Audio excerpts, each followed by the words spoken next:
This has been a Roll for Crit review. It has? Oh, yeah.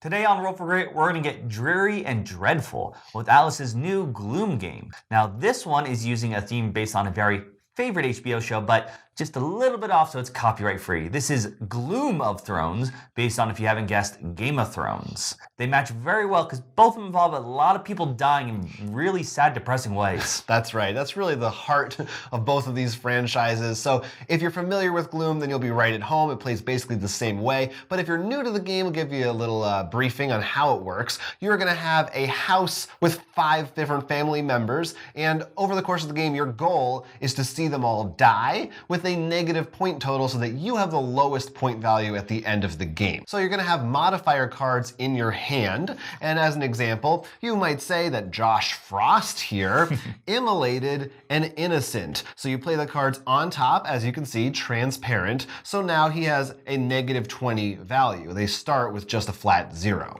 But there are also positive modifiers that you might play on other people or maybe on yourself for their effects. And you can do that as well. Now, if you put a positive modifier or any kind of modifier that covers up one of these other cards, then that no longer matters. So it's only the things that are showing that count to their total point value. Some of those modifiers are just that, modifiers, while others have special abilities as well. Depending on the symbols that they show, they might trigger immediately, they might be a continuous effect, and they will affect the person whose house they were played into. So you might play them on someone else, and it might give them a negative effect or vice versa. Then you're also going to have event cards. These are just simple effects that take place as you play them, then they're discarded, maybe let you steal someone else's cards, play an extra card, all kinds of things. And then of course there are the death cards, very important. That's how you kill someone. They need to have a negative point value to be killed, but if they do, then you are free to put this on top of them, and then that is their final score. They can no longer be touched or modified in any way,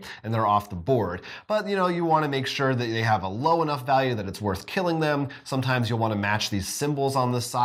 So there's some things to take into account there. Now, most of it is pretty much, just as Jonathan said, like Gloom with that Game of Thrones theme, so not really rules difference. There is one major change, and that's the porcelain throne. You've seen it if you've been looking, this one nice card here, and what happens is whenever someone has played a card with this crown modifier symbol, the porcelain throne goes to that character. Now, it gives a bigger minus self-worth, but it doesn't stay with them if they die, unless they're the last to die. So you want to be really careful with that, because someone could hypothetically kill off this character, and they technically were negative, but the throne's gone, and now they're worth positive. Yeah. But if you do hold on to it, it's the last person to die when the game ends, which is someone's entire family dying, and they're on the throne. They get that minus 30, so it is a big bonus. It also comes with some extra little perks that allow you to play some more death cards that are outside of one that usually can be played. So there is ways to take advantage of it. Yeah, it's kind of like a hot potato thing going around, and you sort of maybe might want it or you might not want it depending on your situation. And of course, if you're not familiar with Gloom, another big aspect of the game is the storytelling. You're supposed to, as you play those modifiers, really get into what exactly is happening to those characters and why, have fun with it. And especially with the Game of Thrones theme, a lot of that stuff is, it's very evident if you're a fan of the books or the show, that they put a lot of love and care into the references and the inside jokes that you could make with these different deaths and setups. And I think that's one of the things that, like you said, inside jokes, that helps. Instead of it being literally Game of Thrones, being the Gloom of Thrones that have more jokes on the names and stuff, I think helps with the kind of stories you want. It's not just the trying to keep super serious. Some of them are really silly. Yeah. Like the Targaryen ones, all of them have like emojis and like hashtags, if I recall. Yeah, it's kind of like the Mad Magazine version of Game of Thrones. It's definitely that. And it is really funny. I think it's, the original Gloom has a very fun, like Edward Gorey style, macabre, dark sense of humor. This is very similar, but with I don't know if it's more, but maybe as many puns, again, about the characters and their fates. It's definitely, if you are playing with someone who's not familiar with the show, I think they would still be right at home, but probably wouldn't get quite as much out of it. There are definitely, like we said, a lot of in-jokes, and I do think for the most part, you can play it pretty spoiler-free if you're concerned about that as well. I think unless you know what the things are referring to, a lot of them will just go over your head and you won't notice what they're trying to say to you. Right, and in the end, it is Gloom, so it has the crits and misses of what Gloom would be. Right. So if you don't like Gloom, probably not for you. If you do like Gloom, probably is. The one big thing that I know is different from base Gloom, or at least the version that we had, I don't know if they changed it because that has had different versions throughout the years and upgrades, is that in the original, every card, whether it's a death card or event, were clear, so you wouldn't know what I'm holding. Right now, you actually know I either have a death or an event here. You can sell this big portrait. And there's a lot of cards. I don't remember if there was many in the base, but I know in this there were a lot. They're either like your opponent to your left or right can either make you discard or take a card. And whether it's random or not, it really didn't enjoy that you could sort of tell which cards are which. Because in the old one, if someone died, like here, instead of covering it, you'd flip them over, which I did like because it says rest in peace and stuff.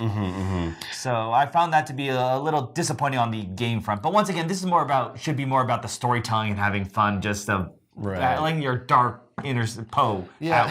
Yeah, I definitely see where you're coming from. I think for some people, in a way, you might argue it kind of adds a little bit more strategy because you aren't totally in the dark. Like you can figure out, oh, I know that person has something, so I know it's either a death or an event, so maybe I should be worried about what they're doing. So I don't know, I think it's like kind of goes both ways. It could be, I've not been in the Gloom, meta, so I don't know if this has been an update that a lot of people have been asking for because of that. But personally, for me, I didn't like that. I like it when it's just clear because I'm also not thinking. Because you can hide better. Not only that, I actually felt guilty playing those if I could take from someone. Like, I should look away when I'm taking or something.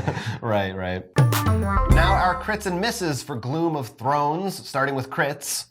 The Game of Thrones theme applies itself perfectly to the Gloom gameplay style. There are plenty of hilarious in-jokes and references and puns if you're a fan of the series. Jokes on Cersei, when you play this Game of Thrones, you win when you die.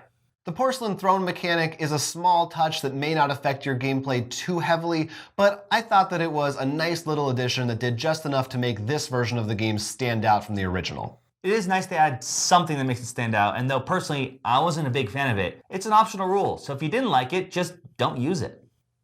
Now a moment of silence for our dearly departed misses. This really is just Gloom with a coat of Game of Thrones paint on it. So if you don't like Gloom, you're gonna have the Gloom misses. If you like Gloom, it's gonna have those Gloom crits. As with the original, this is a game for people who are really into the storytelling aspect. Some other parts of just the basic gameplay, if you ignore those, are probably going to fall flat. The event and death cards have a big picture in the center, which means you can actually tell when someone has them in their hand or if they're coming up in the deck. Personally, I don't really like that because you can pick and choose for any of the times you can make someone discard or take from their hand. I thought it was better when all the backs are the same.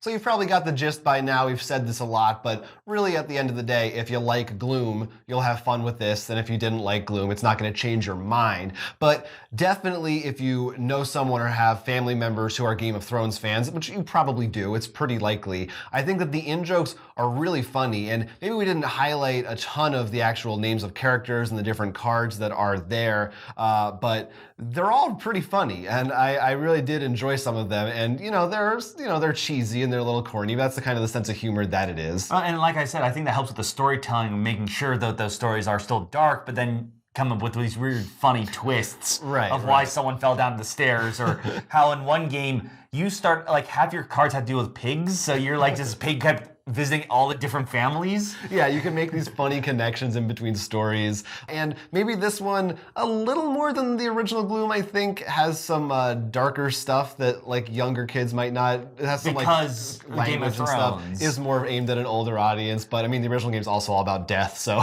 it's up to you what you're willing to play with people, but something to note. And I think while I have that problem with the event and death cards, it's not the worst thing in the world. And from what I can tell, you probably could mix this up with other Gloom sets. So if you really want to have some weird things going on, you could have some fun with that. Yeah, so if you're looking for a stocking stuffer or a little gift for somebody for the holiday season, maybe this could be a good pickup. Or at any time if they're a Game of Thrones fan, it's Gloom of Thrones. It's right there. The review is really in the title. That is what it is.